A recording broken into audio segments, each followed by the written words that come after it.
21-year-old female who just recently moved out of my parents' house, not by choice. But it worked out fine because I now live at my childhood home that my parents still own. Anyway, my name is Pippa.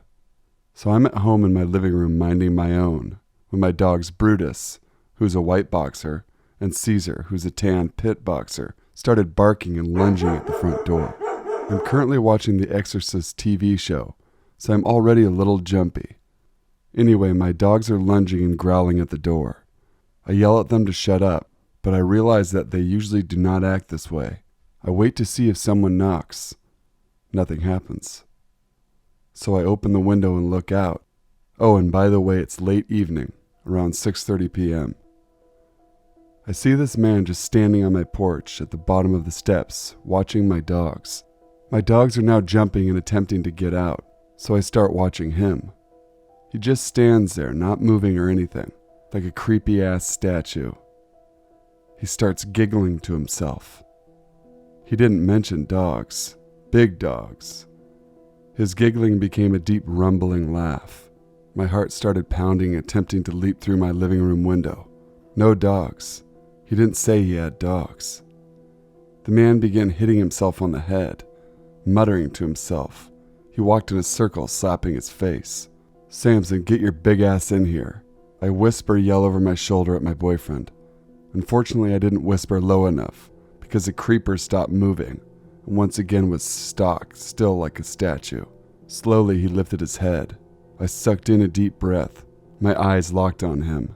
His eyes snapped up to me. A broad smile crept slowly onto his face. He took a step up the stairs.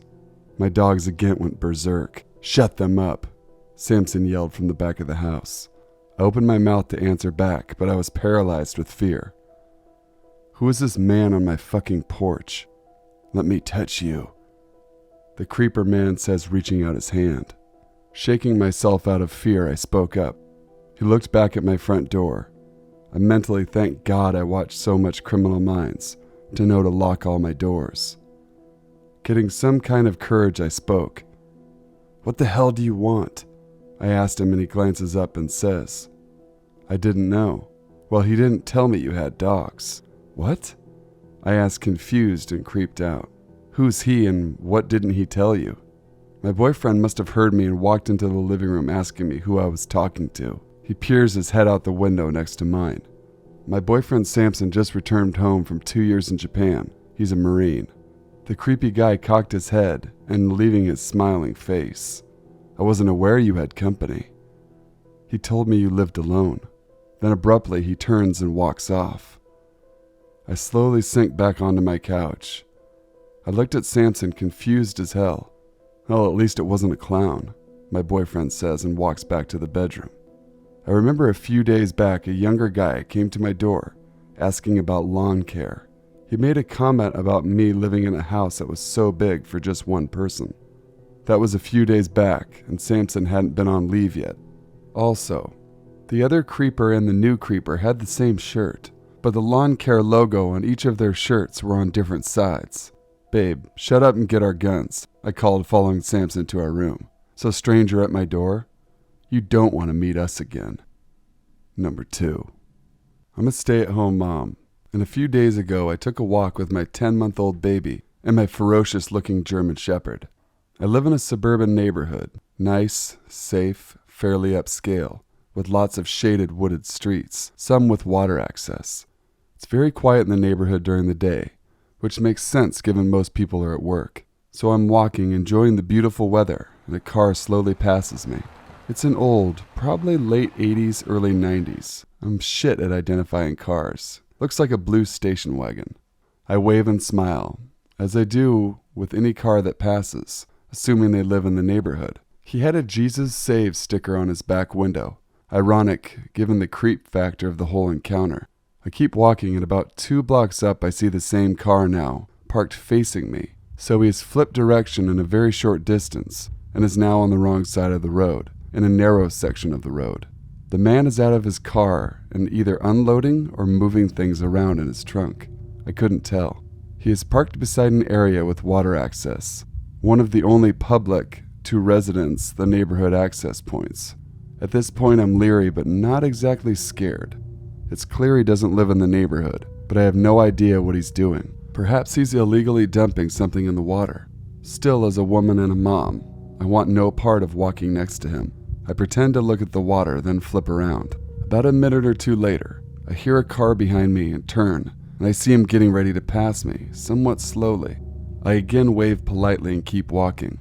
He keeps driving, and I'm relieved that he won't be passing again. The road he's on takes you out of the neighborhood. He'd been on that road when he passed me initially. It turns down a side street that bisects the street I live on. Seconds later, I hear a car approaching. I turn and see that it's him, meaning he drove past me, waited, then flipped around to follow me. Immediately, adrenaline surges, and I move off the road and quickly up onto a neighbor's lawn, heading to the cars in the driveway and grabbing my phone to begin calling my mom. He drives past me and I can see he's on the phone. He then stops about a block up in the middle of the road and just sits there while I stand in the street on the phone. I'm wondering if he was waiting to see if I was going into a house or to see where I live. He finally drives off, and once he is out of sight, I hightail it into my house. I'm still so creeped out by this. Supposing he was just doing something illegal, like dumping or casing houses, why would he continue to drive past me so I could get a good look at him in his car? Wouldn't you attempt to not stand out, avoiding creating a witness? I called the non-emergency police line and reported it, but am now especially on guard in my neighborhood. Number 3. Obligatory first post line, blah blah. Please have mercy on me. I live in Singapore, probably one of the safest countries in the world. You could live your entire life here and probably never have any experience with muggers, rapists, or whatever else. I, however, had the unfortunate displeasure of having to deal with such people. Maybe I'll write about my other experiences. We'll see. This story took place about 5 years ago. I was 16 at the time and was working part-time at a country club. I'm extremely skinny, probably about 95 pounds, and only 5'3". Because of my small build, I've always been paranoid of getting kidnapped or whatever. My mother used to keep reminding me to keep my eyes peeled, just in case. The past couple of nights had me leaving work close to 10 p.m. and getting home around 11 p.m. It was a 5-minute walk from the station to home, but the weather was great that night, so I strolled home instead of adopting my usual brisk walking pace. I sensed him before I heard him. Out of the corner of my eye, I noticed a shadow approaching me from behind. I nonchalantly turned my head to check out who it was and caught a glimpse of a bald man with a huge black backpack slung over his left shoulder. He was dressed in a green checkered shirt and jeans, pretty clean shaven, and he looked totally normal. Something about him seemed off though, and I also felt kind of unsettled at the fact that I was alone and it was the middle of the night. I picked up my pace, hoping to get home quick. Behind me, I heard him pick up his pace as well, as he started walking right past me, before glancing behind to stare at me. That was when I got freaked out. His eyes were wide open, and he was staring straight at me. His eyes were huge with his pupils dilated, and he was smiling. No part of his smile was friendly though. Looked like he was a predator staring at his prey before taking a leap. He kept staring at me as he walked by, and soon rounded a corner to the left and out of sight. I slowed my pace back down once again and contemplated my plan of action. To get home, I needed to walk past that corner he turned at, but the way he looked at me really freaked me out, and I wanted to take precautions just in case. I turned right instead, opting to walk through the void deck of another flat and took a slightly longer route home. The void deck I walked through had grills in one section of the wall in place of a full wall, so I could peek over at the corner Baldy had turned in. I peeked. What I saw chilled me to the bone. Baldy was lying flat against the wall of the corner, peering out, presumably looking for me. His backpack was in front of his chest, hands inside and grasping something. I didn't want to find out what. I sprinted home and unlocked the door with shaking hands. My mother was asleep and I really did not want to wake her up just to worry her. I was also too shaken up by my experience to talk about it anyway. The next day I asked my mother if she knew of any neighbors in our area who were bald. My mother is a real social butterfly. She knew and talked to everyone in the neighborhood. She thought for a bit and said that none of our neighbors fit the description, and then asked why. It was stupid and really selfish of me, especially because I could have hurt someone else with my silence, but I didn't tell her anything. I really did not want her to make me quit my job. I played it cool and she didn't question me further. I haven't seen Baldy since then, and I really hope I never will. Number 4. This actually happened to my mom back in the early 80s, right after she got married. She told me this story a very long time ago, and I just remembered it out of nowhere the other day, so I figured I would share it with everyone. So one night they were sleeping, earlier in their marriage, before I was born.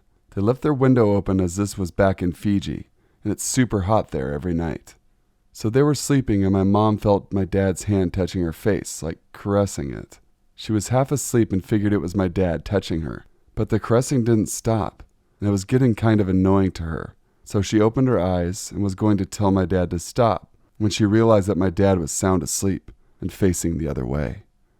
The window was right above their heads, so she looks up. It was pretty dark, but she could make out an arm that was sticking in through the open window. She was like, "What the fuck?" and screamed and woke my dad. But as soon as she screamed, whoever was outside took his hand back and ran away. My dad and uncles ran outside to catch the guy, but it was too late. He was gone. So let's just say that they put a screen in the window and moved the bed so it wasn't under the window anymore. Number 5. One of my biggest fears is someone breaking into my house when I am at home. This fear has involved many sleepless nights, anxiety, and panic attacks. It's taken me a long time to overcome this fear. This fear started when I was 8 years old. My childhood bedroom was the first bedroom you came to when you got to the top of the stairs. The stairs also had one really creaky step. I had gone to bed like any other night. My parents had also gone to bed and everyone was asleep. This particular night I was awoken by the creaky step. I thought it was one of my parents going downstairs. Being 8 and very nosy, I got out of bed straight away to see what they were doing. I got to my bedroom door and peered down the stairs, to be greeted by 2 figures halfway up the stairs. Thinking it was both my parents, I put the landing light on, which was beside my bedroom door, to see what they were doing. When the light came on, I was staring at 2 strangers, a man and a woman, both ill-looking, sunken faces and dirty. The woman was carrying a golf club and the man had a crowbar. As soon as the light came on, my eyes met with the woman's eyes. She let out a quick chuckle and put her finger to her mouth and motioned for me to shh. Both of them turned around and left the house. Once it all sunk in, I ran into my parents' room to wake them. They had taken a few electronic things and some money, but my fear started because in my mind, they were coming up the stairs with weapons. They were caught and given a 12-month suspended sentence. That was almost 20 years ago. This fear has always been a part of my life, but as I got older, I had to learn to deal with it. However, as of Monday night, this fear has come flooding back. I live on my own and had decided to watch a film downstairs. I must have fallen asleep as I woke. The film had finished and the TV had gone to standby. Too lazy to go upstairs to bed, I decided just to sleep on the settee. I'd left the curtains of my living room open and couldn't be bothered to shut them. Around 3 a.m., I'm woken up by shouting in my front yard and my outside light coming on. This was followed by my next-door neighbor pushing a man against my living room window. My neighbor shouting, "Stay inside! Stay inside! Call the police!" I did this. About 10 minutes later, the police turned up and arrested the man that was pushed into my window. My neighbor explained that he heard 2 men talking outside our houses and what sounded like my garden gate opening. When he looked out of his bedroom window, he saw one man with his face pressed against my living room window, trying to get a look, and another man standing at the front door. Instead of ringing the police, my neighbor decided to confront them. He managed to get a hold of one at the window. They had ended up having a bit of scuffle before my neighbor slammed him on the window and managed to restrain him. The man at the door had ran when he saw my neighbor grab his friend. Wedged in between the plastics of my front door was a screwdriver. Not sure if he was trying to pop the lock or snap the plastics to get in. This is possible on these doors, as I have lost my keys and had to get someone to do it for me. But this door was new and not the old damaged one. I am forever grateful for my next door neighbor. The police told me that the man they had arrested had only been released from prison the following week for burglary and attempted rape. So thanks to the men for renewing my fears, and any burglars out there, let's not meet again. Update. Firstly, thank you for all the comments and well wishes. Honestly, I could not thank my neighbor enough, and I will be always thankful that there are still people who are like this. The second guy was caught today. He is also waiting for a court date, but likely going to get off as it is his first offense. I'm getting a security system fitted next week, thinking of getting a dog. Obviously, none of this will be a solid way of protection, but it will help calm my nerves. Again, thank you for reading and your comments. Hey guys, Sinful here. Thanks for watching. Please make sure to leave a like, comment, share, and subscribe to join the Sinful Society. I want to thank you guys for taking the time to send in the Halloween stories that you have so far. But trust me guys, I need way more to fill a whole hour. So keep them coming. My email is in the description box below. Thanks again guys for helping my channel hit 4,000 subscribers. Let's keep on rolling and hit 5,000 before Thanksgiving guys. Thanks again for all the love and support. Stay sinful.